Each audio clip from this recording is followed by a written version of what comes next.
জানি না।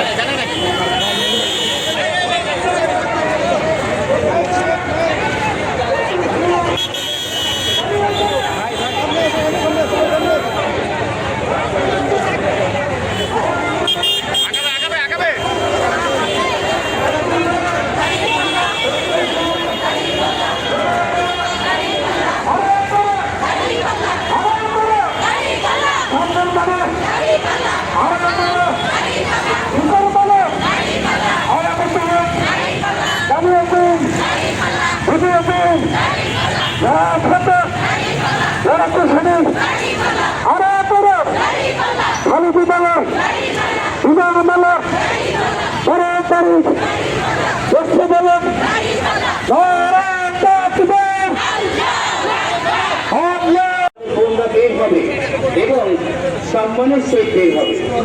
বাংলাদেশে জামায়াতে ইসলামী সরকার গঠন করলে নারীদের জন্য আমরা বলেছি যে ব্যস্ত আওয়ারে ডাবল ডেকার বাসের মাধ্যমে সুরক্ষিতভাবে তারা যেন তাদের নির্দিষ্ট গন্তব্যস্থানে পৌঁছাতে পারে সেজন্য ট্রান্সপোর্ট ব্যবস্থা করা হবে ইনশাআল্লাহ।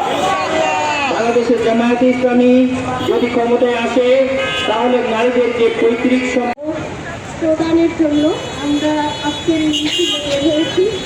আমরা চাই একটি মানবিক নিরাপদ বাংলাদেশ করতে এবং নারী সমাজের সবচাইতে বেশি মর্যাদা প্রতিষ্ঠিত করার যে দায়িত্ব, এই দায়িত্বটা মূলত বাংলাদেশ জামাত সঙ্গে সঙ্গে মাতৃত্বকালীন তাদের যে বিভিন্ন সুবিধা দরকার এবং তারা যখন কর্মজীবনে আসবে যদি বাচ্চাদের ফিডিংয়ের দরকার হয় সেটার জন্য আলাদা ব্যবস্থা।